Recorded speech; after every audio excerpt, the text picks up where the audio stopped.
This is the Aftermarket Radio Network.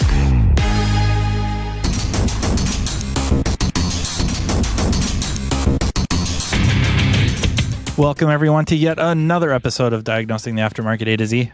I'm Matt Fanslow, and I get respect. Your cash and your jewelry is what I expect. Tonight, I have the distinct pleasure of having a regular, who I've called her a regular before because she is a regular. I don't know if she's regular, but she's on regularly. Her name, Margaret Light. She is a licensed marriage and family therapist and also the owner of Equilibrium Therapy Services. I'm very excited to have you on, and to be honest, I've been looking forward to this topic for a long time. We are going to talk about porn, and I have my list of top 10 right here. No. What? That's not the discussion we'll be having. Oh. But I got my list. Right. All right. Yeah, top 10 is not the direction we're going. Oh, I must have misunderstood then. Yeah. No one wants to know that. I'm sure somebody would be interested. You can email me or something. Yeah. Full disclosure. Someone should definitely email Matt if they're interested in his top 10 list of porn. Yes. Like, they should send him a really detailed email. No, that's all right. Before we get rolling too fast here, let's just take a moment to thank our sponsor, Napa Auto Tech Training. Napa Auto Tech's team of ASE Master Certified instructors are conducting over 1,200 classes covering 28 automotive topics. To see a selection, go to napaautotech.com for more details. All right. Well, thanks for joining me. I know I was joking around a little bit to begin with, but it's really not a joking matter because it's a real thing. I think it gets kind of, I don't know if ignored is quite the right word, dismissed along with sex addictions and even adrenaline junkie type stuff where, okay, that's not a real addiction. It's not like a substance use type of disorder or nothing on that level of some of these more, or at least deemed more severe addictions or abuses. Access to it is so much easier than years before, but also it's kind of mainstream. It's in movies, mentioned in movies, joked about in movies, joked about it at the water cooler. So it kind of loses some of that, I guess, seriousness, if you will. And yet it is responsible for destroying relationships for sure. And I have no doubt, to a degree at least, lives. Very true. It is a super important topic. And there's a lot there already, just because, yes, this is a topic that gets dismissed, but it also depends on who you talk to, how they talk about it, and how they treat it, and whether it's viewed as an issue or not. And even sort of the languaging around pornography use is actually up for debate, even in professional circles. So as someone who has additional training in sex therapy and does that as a specialization, we actually don't even agree as a field on how we refer to this, because we hear language around like sex addiction or pornography addiction, but that actually isn't a formal diagnosis. The research is still out on whether certain types of pornography use even does the same thing in the brain that other addictions do. So you'll also hear people use language like out of control sexual behavior, out of control pornography use, compulsive or obsessive pornography use, problematic pornography use. Like, it's a whole gambit just because we haven't researched it a ton, right? And the research that's out there, it's really hard to find research about pornography use as it relates to individual health, sexual health, relational health that isn't biased in some way. I suppose it's hard to do the randomized controlled trials to really do like the gold standard for studies. And then I guess I'm just thinking too, like, I don't want to, I don't want to, but I always seem to jump around a lot. But the reality is you have just the addiction portion, the abuse portion of porn being used as some sort of a fill-in or a supplement or a way to avoid a coping mechanism. But then we have a more subtle thing, which I'm talking to somebody who would know firsthand, and I don't mean from a porn standpoint, but porn also, especially with young people, sets them up for very, very unrealistic expectations. And because it's quote unquote more realistic than, say, like watching a superhero movie or an action movie, a lot of us guys might wish we could be like John Wick if we had to be, but the chances are just as low as us trying to run around and be Batman or Spider-Man. And yet porn kind of does the same thing, where it sets up young people, not just males, but females as well, and any spectrum in the middle, what to expect, not only from physical forms, but also behaviors. It skews the results terribly. This is the intersection between porn use and sexual health and education. So kind of the place I start with all of my clients. I get a lot of clients, particularly men, who come in because either they or somebody else is concerned about their pornography use, right? And the stance I kind of take with everybody is, I'm not pro-porn and I'm not anti-porn. My interest as a clinician lies in how their use of porn impacts the various facets of their life, right? Individual health, sexual health, relational health, and anything else. No, mainstream porn does not provide sex education, right? Certainly doesn't provide good sex education. So that sort of links into like, how are we talking to young people and educating young people about sexual health, sex within relationships, what to expect, things like that, right? We have a term, and I like it, porn educated. And those are the folks who are like, well, I didn't get sex ed. I watched porn, and that's how I learned everything I know about sex. And yes, that can totally create issues. The one sort of plug I'll throw in there now is there is actually porn now. You have to go looking for it, but that is designed to be educational and is well vetted. So that's its own little like thing. But mainstream porn, Pornhub, places like that, not designed to be educational. Marty Klein draws an analogy between kind of mainstream porn and Marvel movies, which I think is really helpful in terms of like, mainstream porn is essentially a Marvel movie. Like, it can be fun, it can be enjoyable, but if you watch a Marvel movie and think you can go do any of the things you see in that movie, you're set up to fail. And it's a lot of the same ideas with mainstream porn, right? If you watch that and think, okay, that's what sex is going to look like, no, it's not. In most cases, no, it's not. Yeah, it sets up unrealistic expectations, not only like what your expectations may be of a partner, but also your expectations of yourself. I think this is something women have had to deal with for a long time. I guess being objectified. It's now coming around to men, and they don't like it. As crazy as that sounds.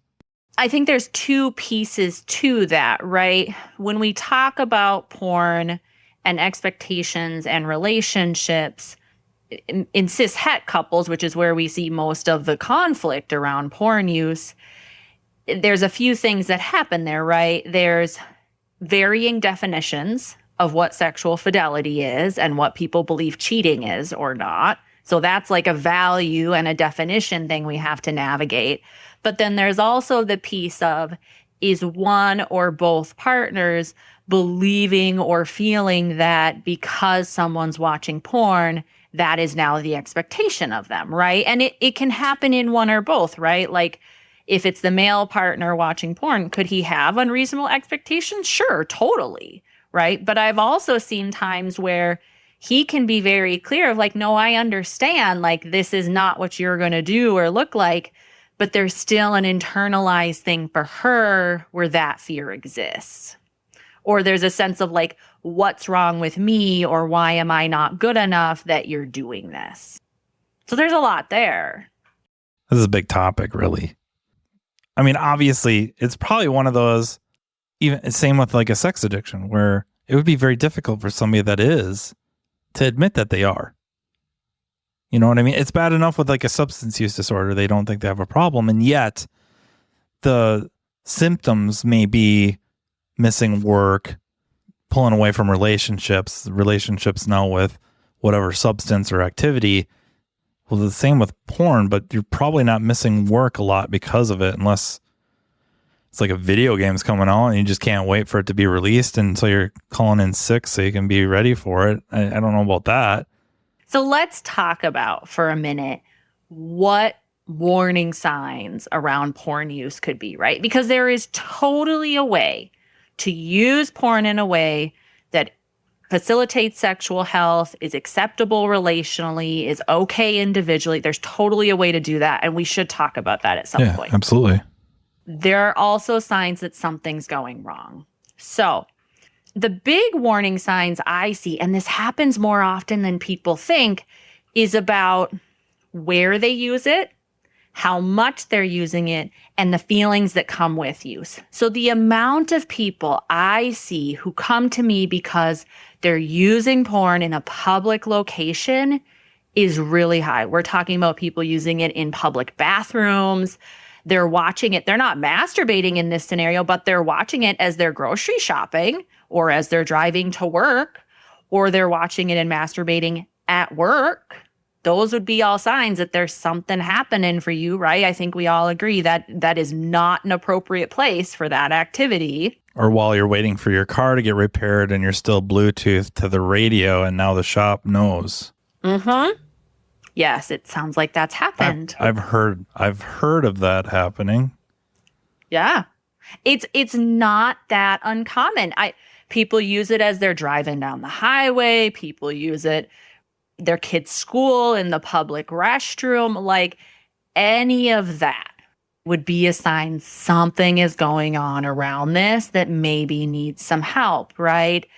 If you're hiding it, if you're spending a ton of money on it, right? That isn't just buying porn. That's like, I can't buy groceries, or I can't pay my rent because I've spent so much on porn, right? I'm lying to my spouse or my partner about it, or I'm racking up credit card debt, or, I mean, all of those would be huge signs that, like, hey, this is a problem. And you know darn well there's people listening to that, just that part, like racking up credit card debt, not being able to make rent, do this spending money on porn. When we think like, well, there's so much available for free, it kind of going like, really? But I think it's absolutely really. And also, like a lot of things, you may start out at, you know, whatever the free stuff is, and the more, I don't know what, I hate to say mundane, but I guess we'll just say vanilla, but that usually doesn't last after a while, because there's more and other even like taboo type of situations and whatnot. You start veering over that way. Well, if you have to keep going to get that same response, if you will, or the feedback or rush is maybe an okay word, you're going to start paying money. You have to. So full disclosure, we should make a distinction between like paying for porn and paying for porn to a place that's problematic, right? I'm actually a big fan and a big advocate for paying for your porn, because truthfully, you're paying for a product, you're paying for a service. Why do you think you should get this for free? Especially if there's any concern around like ethical pornography use, right? Do you want the actors and actresses to be paid a living wage? Do you want them to have access to health care and benefits like anybody else who does work does, right? Like, so you should pay for your porn. Not being leveraged. Yep. Right. Yeah. Yep, like, do you want to absolutely. make sure this is consensual and there's testing and healthy working standards and Of conditions? age, legal age. Yep. Correct. Yeah. 100. That's a really good point. Right. Pay for your porn. And there comes a point where you could be paying so much for your porn that it's causing a negative impact on your life. That is different. Or if you're lying about it, that would be a relational problem. The other thing I would throw out there is this idea of, is your porn use escalating in some way, right? Here's the reality about sexual health and sexual interests. If you can think of it or imagine it, there is porn out there about it. If you can't imagine it, there is porn out there about it. Like, sexual interests are a huge spectrum, right? From a sexual health perspective, if it is consensual, if it is made between consenting parties, we're not going to shame that, right? Now, people do come to see me really frequently because they are uncomfortable with a sexual interest or something they are watching. That's a different thing, right? That can be an individual thing, right? It could be technically a sexually healthy practice, but if it's misaligned with your personal values or how you think you should be, or it's negatively impacting your interest in other sexual acts, right? If it's sort of like narrowing the menu of things you're interested in, well, that could be a problem potentially. We're also thinking about people do miss work when they have an out of control porn problem, or they skip family activities, or they're causing themselves physical harm in some way, or it's feeling really compulsive or obsessive, or like, hey, if I don't use porn, then I literally obsess about it in my brain all day long until I do, and I try not to, but I can't stop.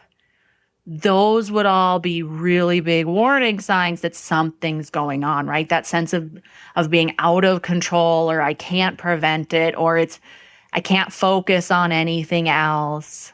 Is an honest question with a correlation that may not exist, but with substance use, just pick on alcohol. There are many that they can't relax or they can't unwind at night after work or whenever they're after work. I guess it doesn't matter what time. They just can't do it without the aid of one or two. I'm not even saying they're getting buzzes. But they need something. How about with pornography, in that I can't perform the act with my significant other or consenting partner without the aid of watching it? There's two parts to the question. If you want to be able to have sex with a consenting partner and you feel like you can't without watching porn and it's causing distress, yes, that could be indicative of a problem. Now, is it a pornography problem? Is it something like a relational problem? Is there there's maybe a question like, do you enjoy the sex you have with your partner? Like, there's kind of a series of questions that come with that of nailing down what is the problem. But yes, it could be a problem. The other piece of that, and I like that you brought up alcohol, because with alcohol, most of us are familiar with, hey, we had a long day at work, or a really long week. Like, you have a drink, but it's an occasional thing. But it does, it helps alleviate stress. People find it enjoyable, but it doesn't negatively impact life. And it's not your only stress relief technique, right? It's not the thing you turn to every single time. Porn is actually super similar in that pornography use and masturbation, from a sexual health perspective, actually can be part of stress management in an acceptable way. If that is the only thing you have for stress management, that's a problem. A lot of this isn't black or white, because it's even possible to use pornography in a way that's sexually healthy, but relationally a problem. And that's its own spectrum, because if you have a partner that just frowns on it, period, then you're more apt to do it in secret. You're more apt to lie about it, hide it. And it makes it tough. It almost sounds silly when you say it, though, that you are watching out to watch, something ethical. So you are paying for it to assure that. That makes it tough to hide too. It makes it that much more difficult. So you have that, and then of course the other end of the spectrum where they're happy to watch it with you and maybe even upset if you're watching it without them. So sometimes what happens in these discussions is, okay, there's a conflict about porn and we automatically blame porn, right? And what I'm saying is we really need to separate out what is the problem here. Is it a pornography use problem? Is it a relational problem around porn? The content of the argument is porn, but it's really a relational problem because, bluntly, lying for years, no matter what it's about, is a relational problem. The minute that's found out, it's a problem. And even people who, let's say they have the conversation about porn and there's an agreement about, yeah, I don't mind if you watch porn, go for it. But then one day they find out that you're watching something that they don't know about or they haven't agreed to. And they're like, I'm okay with all this other stuff. And you go and watch the one thing I'm not okay with. Well, now you have a relational problem there too, right? And then there's also the individual perspective, which is, right, is the person themselves upset about their porn use in some way, right? Do they believe it's wrong? Do they believe they shouldn't be? Do they believe? I've even seen it where like the person using porn believes it's cheating, but their partner doesn't. That's interesting. Whatever, I guess. I think it's honest. When you said that, not the part about the infidelity, but more shame associated with it, embarrassment would be more the more fetish types that now they're in to see you because they are not okay with what they're watching, even though that's a really wide topic and it could be something very acceptable when we're talking about, again, consenting adults. Like infidelity, that never occurred to me, especially if you're the one viewing it, worried that you are the one being unfaithful. That's interesting. Right. Super diverse topic, right? And we think we know.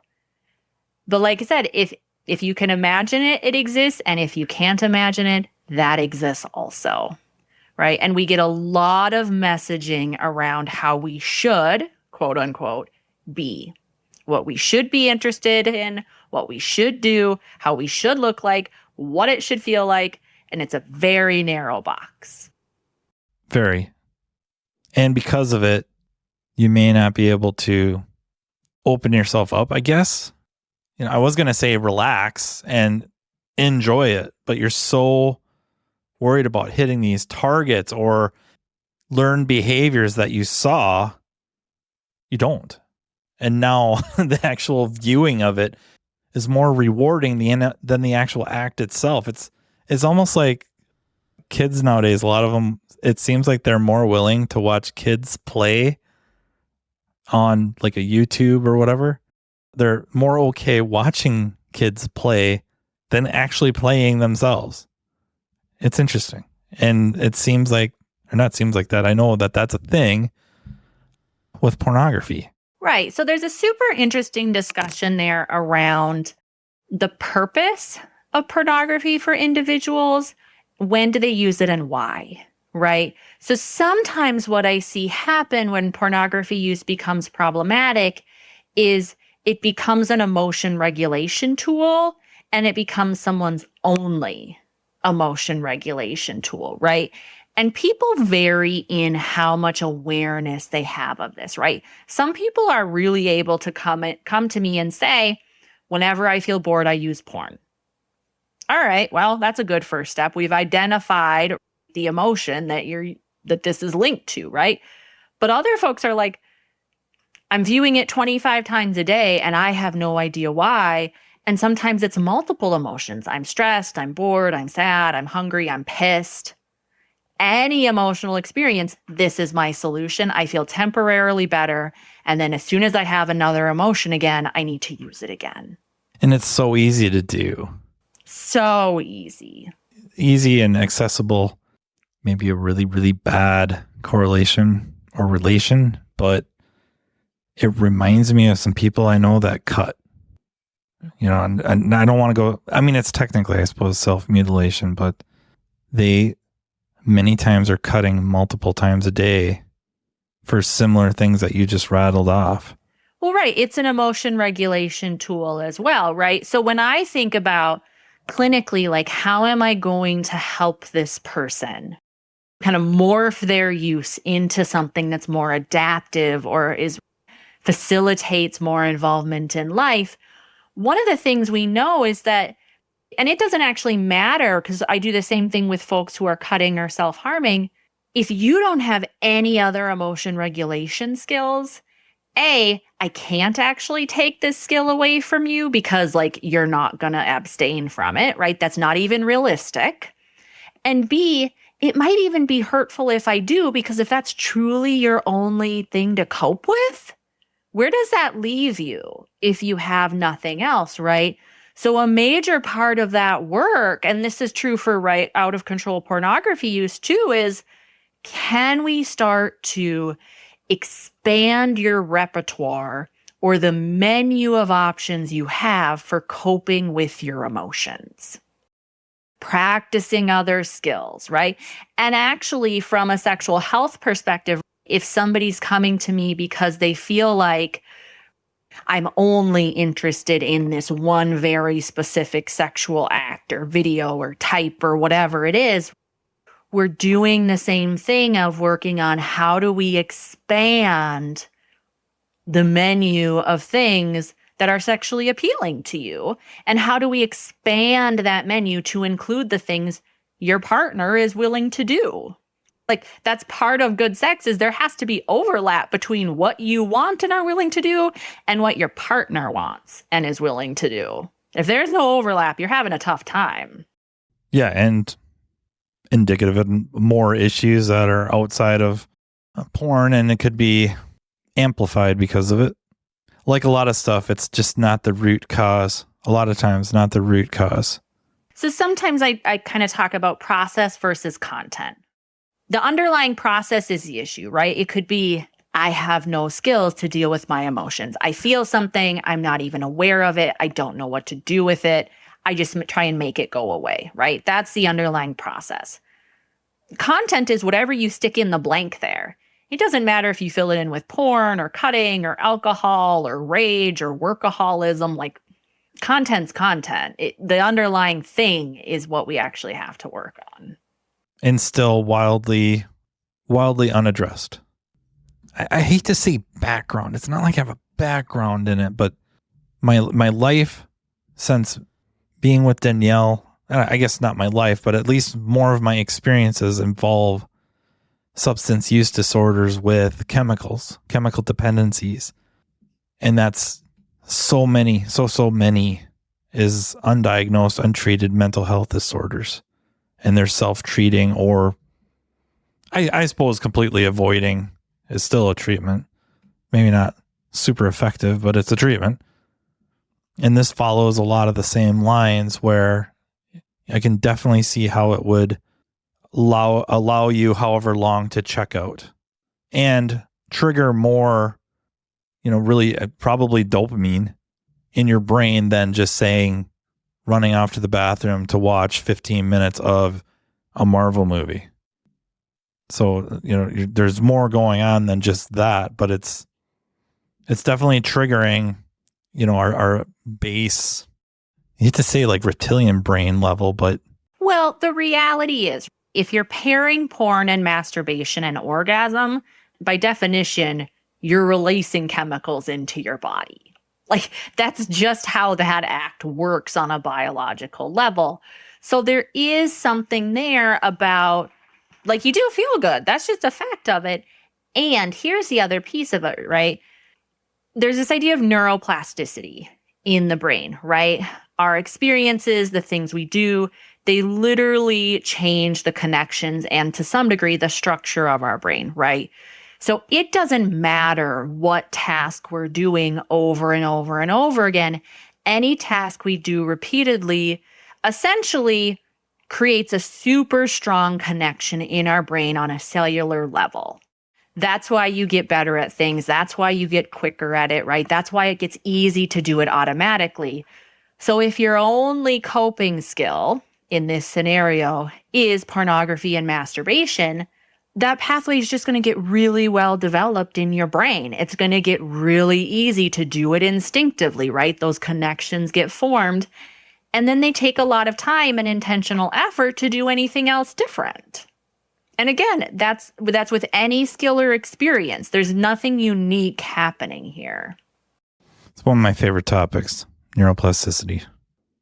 While you're writing your brain or constantly rewriting your brain, that many of these things, I guess what I would say is it should give you a little bit of hope. It won't be easy, but you can rewrite your brain. Oh, yeah. Yeah, it won't be easy, but it is doable. The mistake we make sometimes is either thinking it's going to be easy, which it won't, or thinking that it's going to be quick, which it also won't, or in thinking that just because we've decided we need to make this change, we're never going to slip up ever again. Like, that's not realistic either, right? Even if what you do is decide, hey, I think I have a pornography problem and I need to stop using it. The reality is, even if you're seeking treatment, getting support, getting help, working at it, doing all the right things, you're going to use it again, and you're going to use it again in a way you don't want to. With time and practice, that frequency will decrease, but you will. At risk of giving people license, but it's the truth. When you do, quote unquote, fall off the wagon, you're not freaking starting off at square one. I guess I've become hesitant to say sober or abstinent. Just you've gone cold turkey and it's been 2 weeks and then you fall off the wagon. You were still sober or abstinent for 2 weeks. I see that happen a lot. It's just like fall off the wagon. Well, square one, F it. It just goes, worse. Well, it's all or nothing thinking. I messed up once, so I might as well give up. That's a cognitive distortion, right? We've talked about those before. It's very black or white. It's all or nothing. And the thing I'll throw out there, right?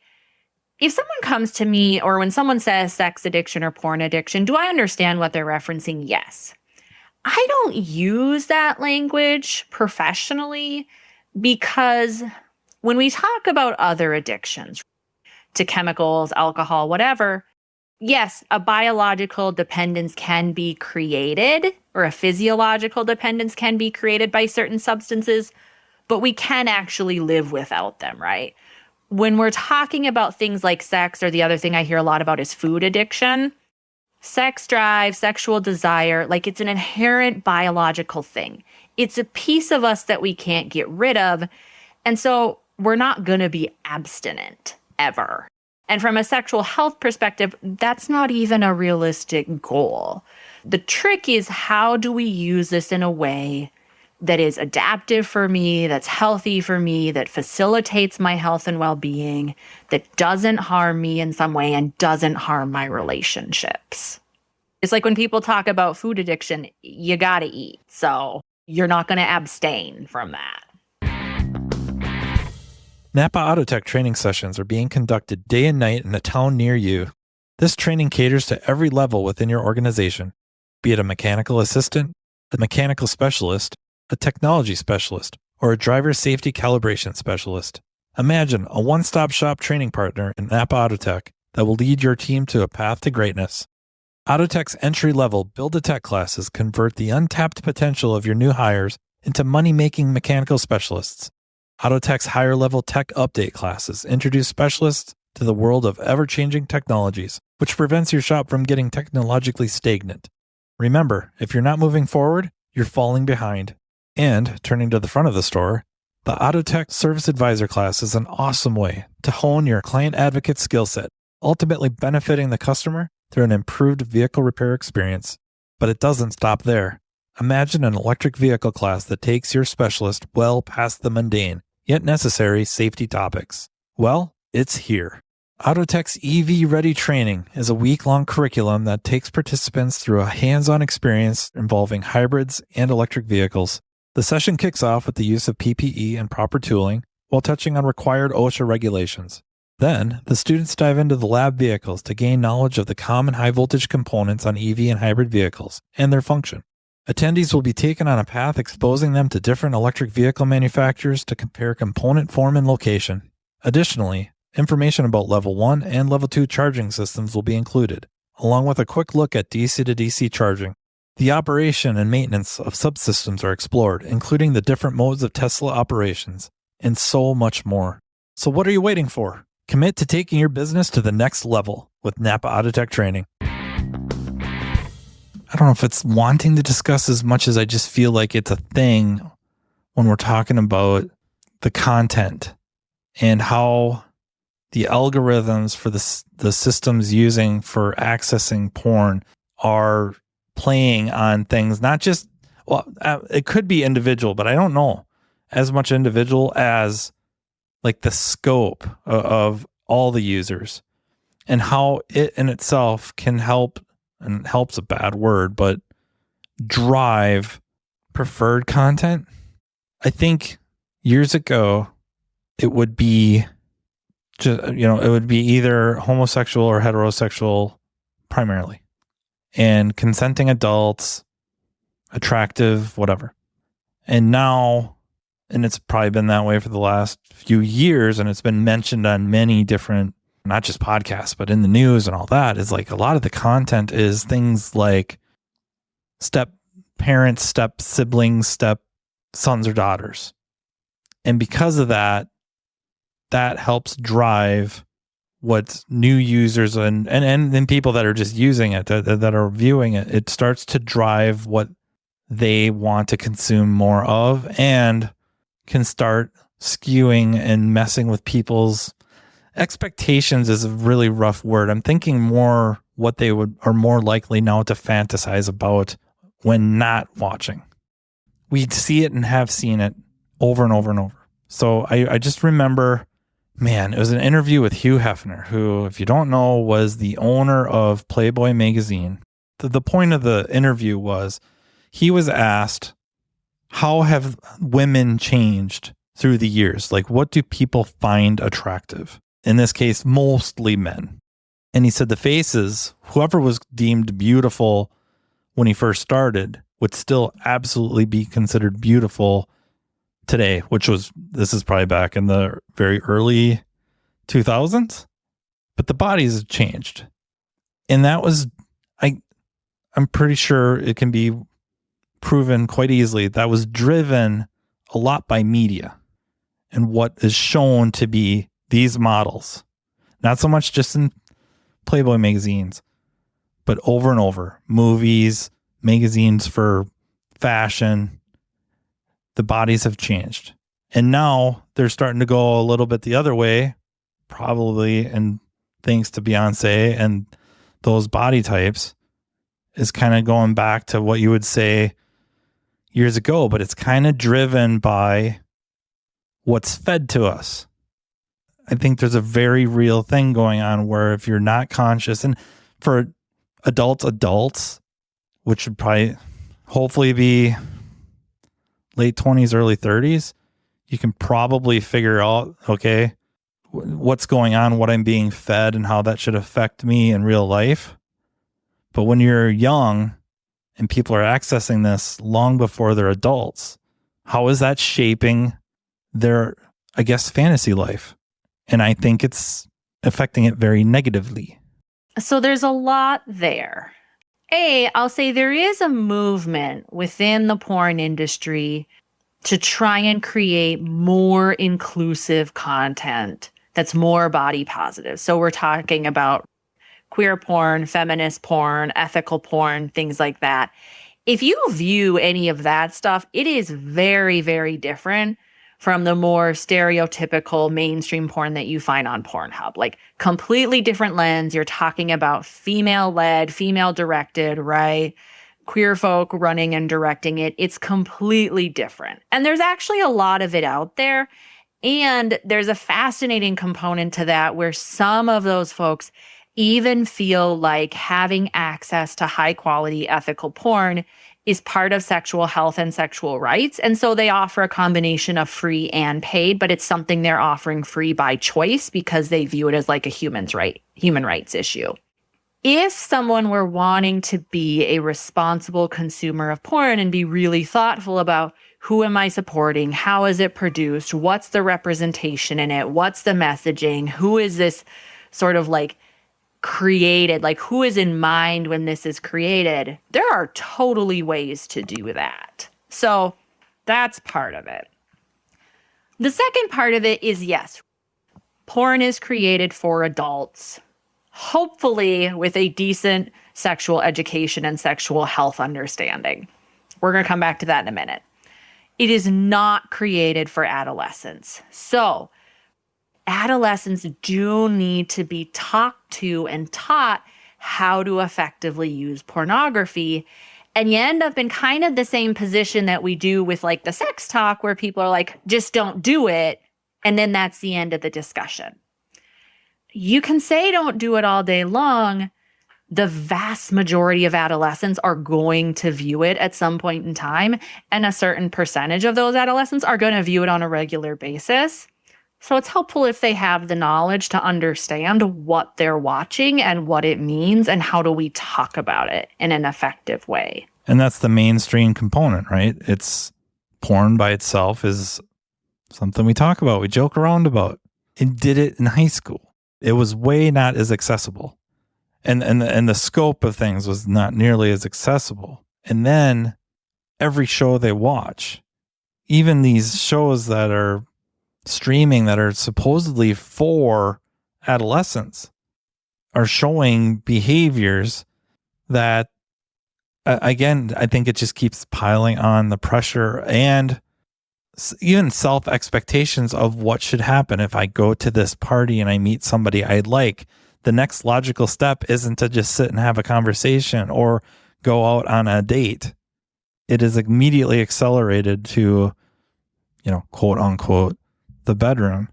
There's a dangerous component to this. Sexual education, sexual health, and relational skills and expectations for adolescents. And that's probably a whole discussion in and of itself of like, what are the things adolescents need to know in order to navigate this world, right? I heard a stat, it's old now, and I can't remember who put it out, but the stat was the average age of first viewing porn is between 9 and 11. Ugh. Kids that age do not have the cognitive, emotional, or social capacity to understand what they are viewing, to make sense of it cognitively, to emotionally process it, or even understand like what it means for their lives. So the takeaway of that is lots of parents think, oh, my kid isn't old enough to need to know about this. Yes, they probably are. And society, just the way we handle sex in general, I mean, we've made it taboo. Like by definition, we've made it so taboo that it is not talked about somewhat openly in a way that would take a lot of the power of it, I guess, away, or at least knock it down to where if they do see it somehow, some way, they can associate it more with fantasy on like the Marvel levels than documentary levels. So the other piece of that is kind of the breadth of what's available, right? And that's that piece I said earlier. If you can imagine it, it exists. If you can't imagine it, it exists. I'm going to push a little bit on this idea that back in the day, things were different. Accessibility was different. I think social acceptance of diversity around sexual interests was different. But like, how far back are we going? If we go back enough, like far enough in history, it was acceptable to have sex with children and 13-year-old girls were getting pregnant. So like, I don't know if I really buy that. Now, there have definitely been changes in terms of accessibility and social acceptance, right? One of the things about the internet is that it is so easy to find anything you want to view. And this is part of kind of values and where sometimes I see conflict for folks internally around what am I watching and how does that conflict with my values? Because there's a lot of messaging around here's what's acceptable to be interested in. And then we have stuff that's like fringy but acceptable, for lack of a better word. And then there's the stuff there's a lot of judgment about. I mean, I hope you're not talking about my Star Wars porn, but okay. I mean, that exists. And like, Oh, if I know. that's your thing, go for it.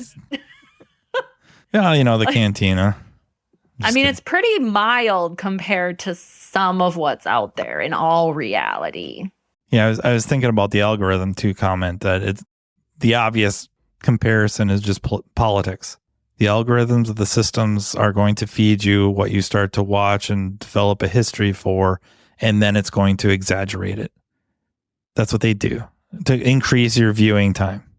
Correct, potentially, right? I mean, we are talking about, right, an electronic platform that wants to make money, that runs on algorithms, right?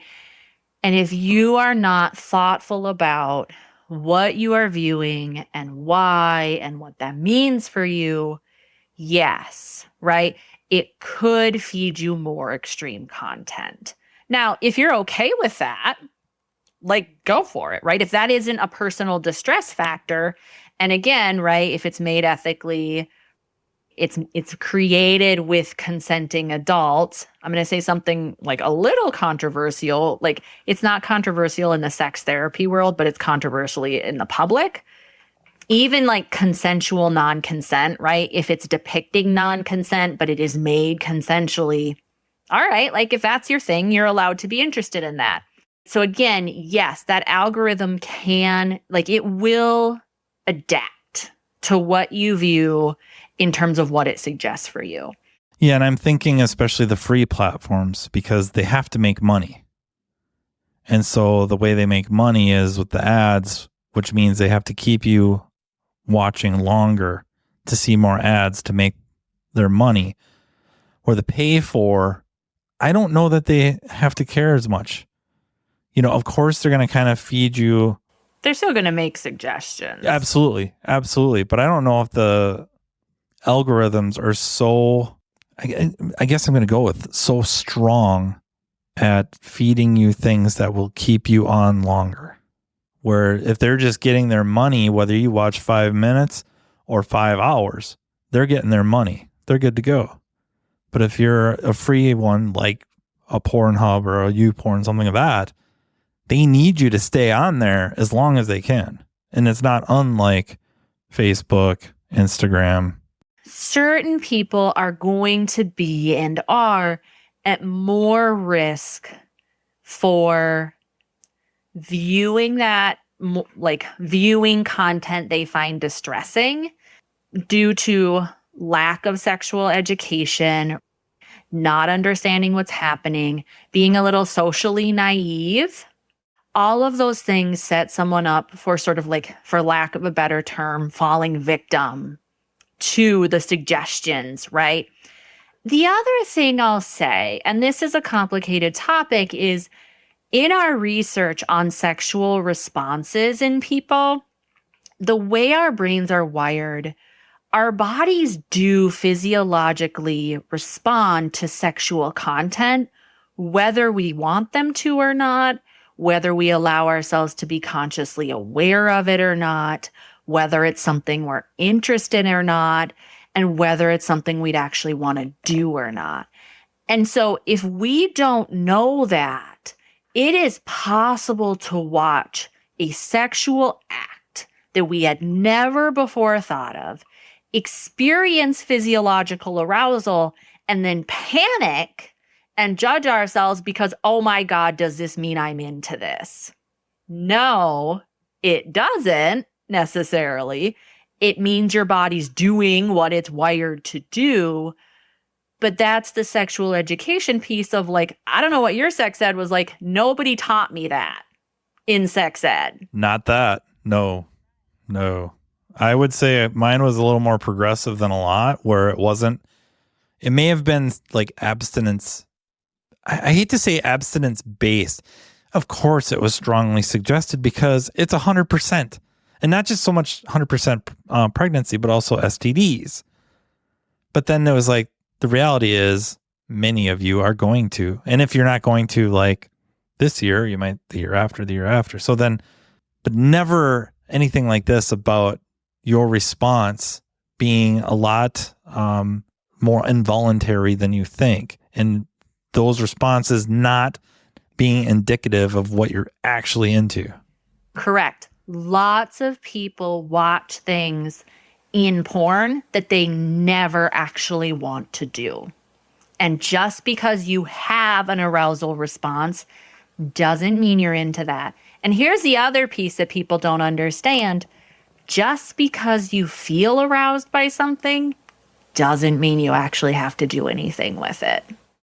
And that's like groundbreaking for men in particular. They're like, no, I have to. I'm like, no, you really don't. There's no rule. Like, there is no rule that says now I must. It's a bodily sensation like anything else. But if we don't know that, it's easy to watch things online and then be all types of twisted up about what does this mean about me? Or what does this mean about my partner that they watched this? I think we make an assumption that older people are better informed sexually, and they're not. Arguably worse. Well, could be worse, right? I met people who are 65 who have less sexual education and health understanding than some 13-year-olds. Like, so whatever you're thinking about geared towards younger people, I think the question that there is like, if you lack education as a young person, could you write that in adulthood? Sure, but lots of people don't. And so some people go through life, the entire lifespan, never expanding that knowledge. And so the assumption they held about sex when they were 13 is the same one they hold when they're 65. So it still applies to adults. We like to think it doesn't, but it does. We have a very, very large group of, I would say, younger people. So I don't mean teenagers so much. 20s and 30s somethings where you would expect that's when they're starting to meet people, date, get into relationships, have sex, have families. It's greatly reduced, greatly affected. And a lot of that is being attributed to, of course, the online dating part. And we've talked about that a little bit. You, Tracy, and I were talking about that. But also the effect of, or I don't know about the effect of porn, but having porn available that it's fulfilling a need that probably should be filled going out and meeting people and forming, good, positive relationships, healthy relationships that lead to a sexual relationship, but it's being replaced by porn.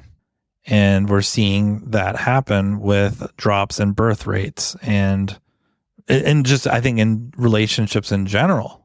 It's easy to look at marriage. I think a sign of the times is marriage is dropping off anyways.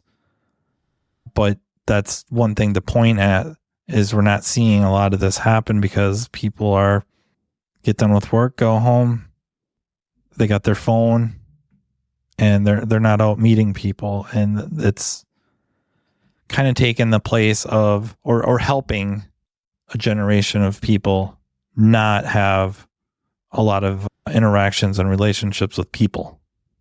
I have sort of mixed thoughts on that in terms of, I truthfully don't know if there is, and if there is, I haven't seen any good research on kind of linking like access to porn and lowered birth rates or dating rates or long-term pairing rates. So I don't know about that. I can say the research I have seen about like the birth rate falling, there's a lot more links there around like employment, access to childcare, health insurance, kind of socioeconomic stuff. I personally, and I have not met all people by any stretch of the imagination, I personally have not met someone who's ever said to me, I don't need a relationship because I have access to porn. I'm not saying those folks don't exist, but I have not met them. I will say I've never met someone that's stated it that way either. The thing I will say, and I kind of want to put a plug in there for like this idea of meeting a need, right? I do think that's something to consider when we're talking about how to use porn in a way that facilitates health, right? So really think about what is the purpose right now? Because if somebody's using porn in reaction to loneliness, okay, well, porn actually isn't fixing your loneliness problem. And that's that emotional like regulation piece of I'm sad, I'm lonely, what do I do with that? So there's that idea. There's definitely a discussion, and this is baked into our culture and values around what do we do with sexual desire and needs, and whose job is it to fulfill those needs and roles, right? And that gets into the relational piece, which is a really good discussion because couples navigate this differently, right? Some couples, actually, porn is a really useful part of their relationship because you might have someone who says, like, listen, if you just want to get off, I don't want to be a part of that. I want you to go use porn and masturbate because, like, I don't want to feel used. Like, that feels using to me and I don't want to. Okay, well, that's actually really adaptive. Then you were tired, I didn't want to wake you, you were sick, whatever, right? If that's something a couple negotiates and agrees upon, that can work really well. And then there are definitely folks who believe any sexual need needs to be met relationally. And then again, okay, I guess you have to navigate that as a couple because what happens if you're sick? What happens if you're tired? What happens if you're not available? Like, what are the expectations around that? And even defining, right? What kind of porn is accessible or acceptable, right? What about interactive porn? What about OnlyFans where you can make requests or watch something live? Is that appropriate? Is it okay to follow porn stars on Instagram and comment on their photos? Like, what if you're direct messaging them, right? Like, we really need to expand the conversation we have relationally, and then really spending time on, like any other conflict, how are we going to manage our differences on this? Because some of them are going to be easily resolvable and some of them aren't. And we're going to have to manage that perpetual problem like we do any other perpetual problem. Well, I mean, heaven forbid that your chosen partner, your chosen, we'll just say life partner, long-term relationship partner, that you'd be able to talk to them about just about anything and bring it up and just say, you know, we should talk about this now, and being able to have a mature conversation where both people can kind of say their piece and be heard and given an ounce of credit.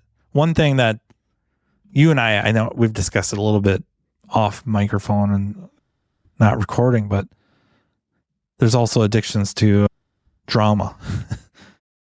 Somebody coming to you, your partner coming to you with this early on in a relationship, like, how should we navigate this? Instead of being able to just have that conversation, it's got to turn into something big and, you know, a meltdown or whatever. Whether they asked to about it or not, brought it up before the fact or after the fact, that it was found out, and then, okay, can we talk about this? You know, well, initially I felt like this, and well, I didn't mean, of course, I would never want you to feel that way about it. And somewhere there might be a compromise, or one or the other is deemed correct. And the other thing I've seen people do relationally is just avoid it, right? Like, maybe we start the conversation and someone says, well, I don't like it. And they're like, oh, okay. And then they lie for the next however long. No, I don't use it. No, I don't use it.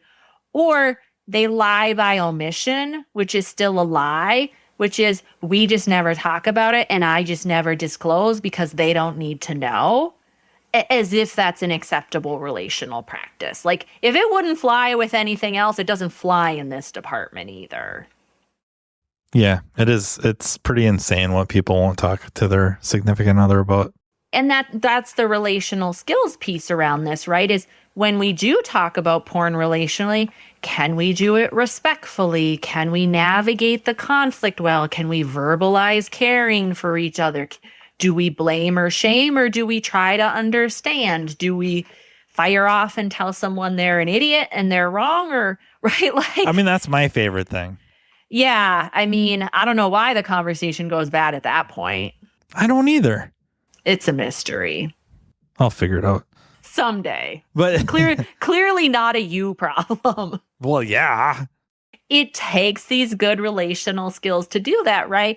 And that's talking about if somebody is congruent within themselves around like, yep, I do this. Here's why. Here's when. It's not my only stress relief or emotion regulation skill. I've dealt with my internalized shame around it. It doesn't negatively impact me in other areas, et cetera, et cetera. I don't use at work, all those things. Credit needs to be given where credit is due, because I think it was really, really, really good of you to bring up the pay for stuff early, because that could be a potential solution if you're having misgivings with, okay, we're male dominated. Most of the people listening to this are males, men. The wife finds out that they're watching, or maybe they knew about it, but they're not really okay with it. We've just kind of avoided that conflict. Yes, that's familiar. And I feel like you brought up a very valid potential solution that maybe they would feel better about it if it's like, okay, have this discussion about it and say, I'd stop watching the free stuff. Here are a couple of websites or whatnot providers that I have found. They're pay for, but they're guaranteed to be ethical. And without going into recovering what we've already talked about, that could be a solution. And even if you're, as the man, the listeners, presume you're overwhelmingly male, if you're in hot water over this, you could bring this up as a potential solution and not, I don't think it's chest beating like, well, we could get some pay for stuff. That the idea is it's ethical. And like you said, women generated, directed, created, and hopefully the women aren't as objectified, or if they are, it's like the consensual objectification, if that makes sense. One of the best relationship skills navigating porn I've ever heard had to do with, just open and honest conversations around porn, paying for porn so that it's ethically produced, consensual, all that good stuff. But there was this moment of, I think I read this in a book somewhere or something, about how do you help your partner feel safe related to this porn use, right? How do you provide reassurance? How do you provide validation that you're still attracted to them, right? How do you have that conversation in a compassionate way? And even thinking about, okay, well, what if the actresses I'm drawn to have a similar body type to my spouse? Does it help her to know that you're not watching someone that she's never going to look like? Does it help her to know that you're thoughtful about that? Does it help her to know that, like, is there a way that this is being used to be considerate of your partner, right? I know you're really tired from the kids. I feel guilty if I approach you for sex when I know you're exhausted. Okay. It still might be a tough conversation, but how do you demonstrate care for the other person in this? How do you help your partner not feel threatened by this, right? I get them a Hallmark card, but I mean, I don't think Hallmark does let's talk about porn cards, but you could build that on the Hallmark card maker. You could do that, right? But I think it's something similar of okay, so let's say your coworker gets or let's say your partner gets a really attractive coworker. Well, you're probably going to talk about that. How do you demonstrate care? How do you demonstrate your commitment and your fidelity? And again, if you've reached an impasse, right? If there's no discussion around this, if no one can remain regulated in the discussion, then it's probably time to seek therapy from a therapist with additional training, right? And I say that because as therapists, we're not actually obligated to get additional training before treating sexual issues, which to me just spells disaster, because who knows what that person believes or thinks, so you want to make sure it's someone who's going to be thoughtful about it. But just like you would for any other relationship issue, right? If this is a sticking point, get therapy. It's just a terrific way to end. I really appreciate you coming on and talking about this. Oh, thank you for having me. This is great. For those of you listening, I hope you enjoy this. If these are topics you want to hear more of, if there's more that we could cover on topics that we've covered already, especially with involving Margaret here, because she is a tremendous resource for us. I am thrilled to know her and consider her a friend and have her on. So thank you again, Margaret, for coming on. Margaret Light, Equilibrium Therapeutic Services. Look her up, and especially if you're in Minnesota, right? Minnesota, if you're looking for someone to talk to that's kind of got a bit of a finger on the pulse of the industry and where you're at, it's tough to ignore. Thank you for having me on. And yes, in Minnesota, and if you're in a different state, if you reach out, I'm happy to help folks try and get established with someone in their state also. And like always, you can email me at mattfanslowpodcast@gmail.com. And thank you to the Aftermarket Radio Network for letting me do this. Thank you to Nap Autotech Training for sponsoring. And until next time, please take care.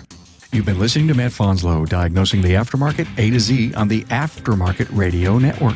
Follow Matt on your favorite listening app. He's very interested in what you have to say. Let him know what you'd like him to cover and come on the show. Matt is all for advancing the aftermarket. Find Matt Fanslow on social media and connect or on aftermarketradionetwork.com.